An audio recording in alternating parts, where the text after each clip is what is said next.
Lo que acabamos de ver es un ejemplo de un algoritmo o una estructura de datos, ambas cosas, probabilístico. ¿Qué quiere decir un algoritmo probabilístico? Probabilístico. Una estructura de datos o un algoritmo probabilístico es un algoritmo, es un mecanismo que en realidad renuncia a uno de los principios más sagrados de lo que es un algoritmo, algo que por ahí venimos repitiendo desde algo uno o desde antes, una sucesión de secuencias, de instrucciones, una receta, algo por el estilo, ¿no? Que tiene un principio básico que es que siempre que le damos lo mismo de comer, escupe lo mismo, ¿no? Eso se llama determinismo, siempre se comporta igual. Los algoritmos probabilísticos no cumplen eso y sin embargo funcionan bien y los usamos para un montón de cosas. ¿Por qué funcionan bien? Porque renunciando al determinismo o a una certeza absoluta en su resultado o en su costo, en su comportamiento en general, nos brindan algunos otros valores, como por ejemplo la eficiencia o la elegancia, que a veces no tenemos en los algoritmos tradicionales. Un ejemplo de algoritmo probabilístico, como venimos diciendo, es lo que acaban de ver recién con las skip lists. Eh, Podemos eh, construirnos una estructura a partir de una secuencia de inserciones y borrados eh, determinística y el resultado no va a ser siempre el mismo. ¿Por qué? Porque la skip list incorpora un elemento de azar. El azar es lo que no está presente en lo que tradicionalmente se denomina algoritmo, pero sí en los algoritmos probabilísticos. Así que esto sería algo así como algoritmos más azar, ¿no? Las skip lists son un ejemplo de esto y otro ejemplo que creo que lo mencionamos pero no le dimos suficiente bola fue el algoritmo Quicksort. El Quicksort, como algo fuimos diciendo, me corro acá para no tapar lo que escribí recién. El Quicksort tiene una característica que habíamos hecho un análisis de caso peor y nos había dado que era en un algoritmo cuadrático. Sin embargo, lo usábamos porque decíamos que en caso promedio el algoritmo era muy eficiente. Para hacer un análisis del caso promedio, eh, necesitamos hacer una hipótesis fuerte sobre la distribución del input. ¿No se acuerdan que hablamos algo de esto? Suponiendo que, que cualquier permutación del input es equiprobable, entonces sucede tal y tal cosa. E hicimos unas cuentitas en el pizarrón, si no me recuerdo mal, mostrando que en el caso promedio, asumiendo que el pivote tenía igual probabilidad de ser cualquier elemento dentro del orden total, el más chico, el segundo más chico, el tercero, el cuarto, el más grande, todo era equiprobable y nos daba el comportamiento o el costo esperado O de n log n. Ahora, ese análisis requería suponer que el input estaba preordenado o desordenado de manera uniforme. Cualquier permutación era equiprobable. Y por lo tanto teníamos un peor caso que era cuadrático porque podía suceder la peor permutación. Ahora, supónganse que nosotros le incorporamos un elemento de azar al quicksort y hacemos que el pivote sea elegido al azar entre las n posiciones del array. Y en cada iteración sea elegido al azar entre las eh, n' posiciones del arreglo. Si hacemos el análisis de complejidad de esto, nos va a dar que podemos hacer las mismas cuentas que esbocé recién, que cualquier ordinal del array tiene igual chance de ser elegido como pivote y nos va a dar este tiempo n log n. También no va a ser un tiempo en el peor caso, va a seguir siendo un tiempo promedio, pero ahora si nosotros nos aseguramos que nosotros tiramos un dado o una moneda, hacemos un sorteo en cada paso iterativo del algoritmo, tenemos una cosa que es bastante maravillosa, que es no existe más el peor caso, no hay un input que sea malo y que sea siempre malo. Vamos a tener un comportamiento n log n con alta probabilidad, un caso esperado, un costo esperado n log n, pero no hay un input que sea el peor. Lo que puede suceder peor es que hagamos que en nuestra elección de pivote al azar, en cada uno de los pasos, elijamos el mínimo o el máximo o alguno de los dos, y eso lleva al comportamiento del caso peor, pero la probabilidad, hagan la cuenta si quieren, ¿cuál es la probabilidad que en cada uno de los pasos del quicksort elijamos siempre el peor pivote posible? Estos dos algoritmos corresponden, tanto las skip list como el quicksort, como un ejemplo más que les voy a dar ahora para que tengan a mano distintos algoritmos probabilísticos, lo que se denomina un algoritmo del tipo Las Vegas. ¿Qué quiere decir un algoritmo del tipo Las Vegas? Los algoritmos del tipo Las Vegas son algoritmos que dan siempre el resultado correcto, pero su complejidad, el T de n, es una variable aleatoria. O sea, el resultado es siempre correcto, pero la complejidad puede variar. El tiempo es una variable aleatoria.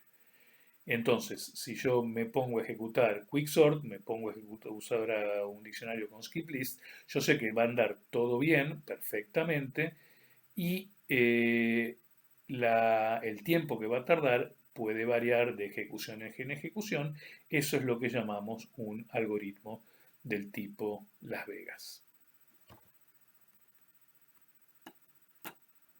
Vamos a ver ahora un algoritmo de la otra familia, de la que se llama algoritmos del tipo Monte Carlo. Monte Carlo es otro casino famoso, otro resort con casino famoso. Y los algoritmos del tipo Monte Carlo, a diferencia de los de Las Vegas, son casi, como uno podría decir, peores en el sentido de que, si bien los Las Vegas daban el resultado correcto siempre, los Monte Carlo no dan el resultado correcto siempre. Los algoritmos Monte Carlo tardan siempre lo mismo, pero el resultado tiene cierta probabilidad de ser falso o incorrecto. ¿Para qué sirve eso? Bueno, les voy a contar un algoritmo, les voy a mentir un poquito, digamos, les voy a contar parcialmente un algoritmo muy importante para un problema muy importante que es el test de primalidad. O sea, dado n, decidir si, ¿qué dice acá? Acá dice test, no, test de primalidad, ahí está.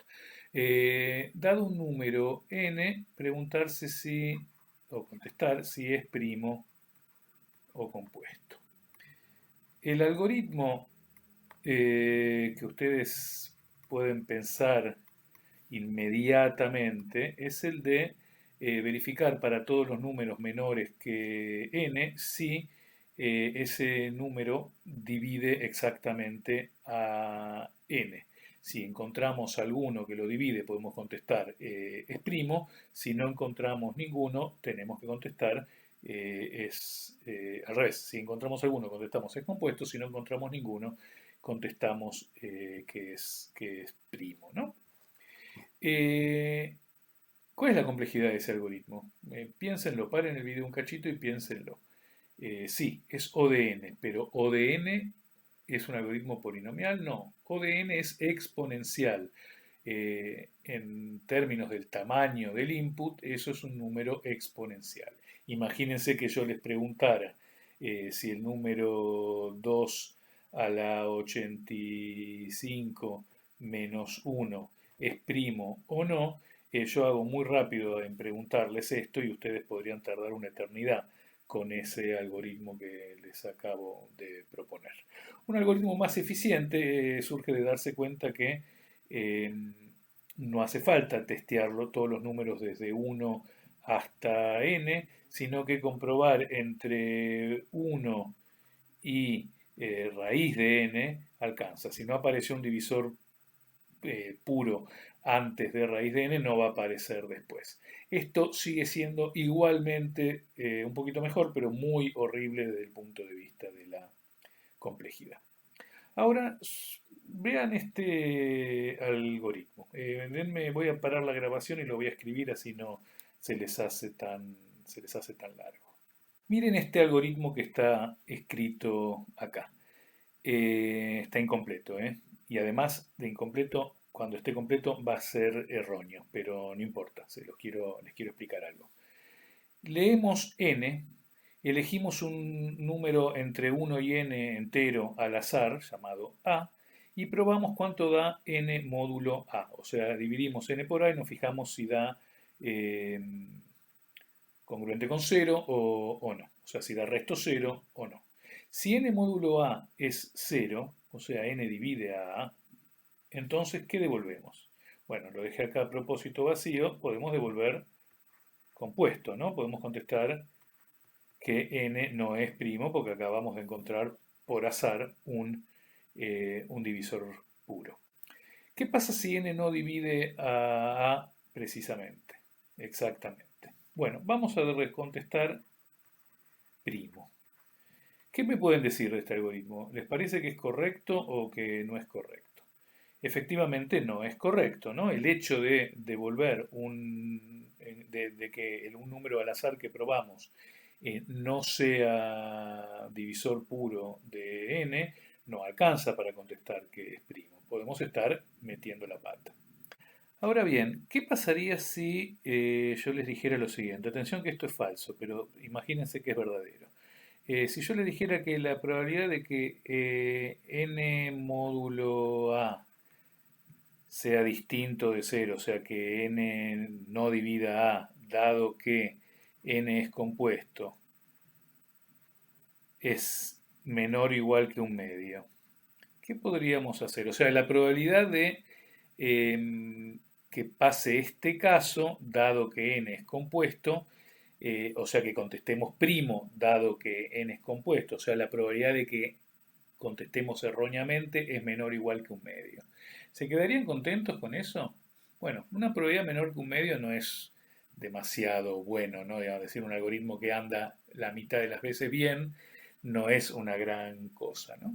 Pero imagínense que lo ejecuto dos veces el algoritmo.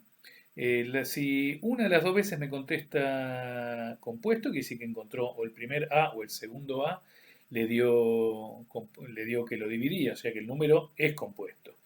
Si en cambio las dos veces que contestó primo, si las dos veces lo corrimos y contestó primo, entonces la probabilidad de estar pifiándole con esta, si vale esto que digo acá, la probabilidad de contestar primo dos veces si el número es compuesto es menor que un cuarto, porque se multiplican las probabilidades. ¿Alcanza eso para decir que el algoritmo anda bien? Por supuesto que no. Pero lo podemos correr tres veces y ahí hacemos que la probabilidad sea menor o igual que un octavo. Y si no nos satisface eso, lo podemos correr 10 veces. Y si las 10 veces me contestó primo y vale esto, entonces podemos contestar primo con probabilidad de certeza menor que 1 menos 1 sobre 2 a la 10. Y si eso, o sea, un milésimo. Si la probabilidad de error un milésimo no nos satisface, lo podemos correr un millón de veces y ahí nos va a dar una probabilidad de error. Si alguna vez nos encontramos un factor que lo divide, genial, contestamos compuesto y estamos seguros de que la respuesta es correcta. Si en cambio todas las veces nos dio primo, podemos contestar primo y estamos seguros de no estar pifiándole con una probabilidad mayor a 1 menos 1 sobre 2 a la 1 millón. Y este número es tan, pero tan, pero tan, pero tan, pero tan cercano a 1, o esta probabilidad de error es tan, pero tan, pero tan, pero tan chica, que podemos asumir que el resultado es correcto, porque por ejemplo la probabilidad de que caiga un meteorito en medio del cómputo o que un bit se desmagnetice o que contestemos que no y la respuesta sea sí y por un error eh, cambie el byte donde está nuestra respuesta, es mayor que esa probabilidad de 1/2 a la 1.000.000. Y este algoritmo es tan eficiente que correrlo 1.000.000 de veces por ahí nos sale muy, pero muy barato. Otra vez estoy tapando algo importante, así que me voy a correr. Bueno, para terminar con esto, ya que les dije que esto era falso, que lo es, bórrenlo, les digo más o menos cómo viene el algoritmo verdadero que se usa para el test de primalidad. Se busca un número al azar A que divida que menor que n, se fija, hasta acá es igual. Hasta acá es igual. Ahora, si no, si el número que encontramos no divide a n, lo que se hace es, se calcula una cosa que se llama el jacobiano. J es el jacobiano de A con n y se define Q igual a... Estos son cuentas, digo, no tienen por qué, solo me tienen que creer ahora. A la n-1/2 módulo n, ese es el jacobiano, y entonces la pregunta que se hace es que si el jacobiano es congruente con Q módulo n, entonces se contesta primo. ¿Ok?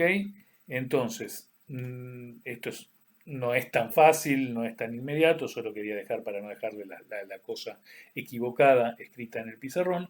Esta versión del algoritmo es el test Monte Carlo de primalidad y se usa mucho en la práctica para determinar si un número es primo o no. Si les interesa, esto está bastante bien explicado en el Cormen o en algún otro libro. El tema de algoritmos probabilísticos lo pueden leer, es un tema muy fascinante. Pueden leer lo que hay en el Cormen, pueden leer también un libro muy lindo de Motuani y Ragavan, que tiene muy... Bueno, Motuani y Ragavan es todo un libro puramente dedicado a los algoritmos probabilísticos. Pero si no, en Cormen pueden encontrar un capítulo interesante.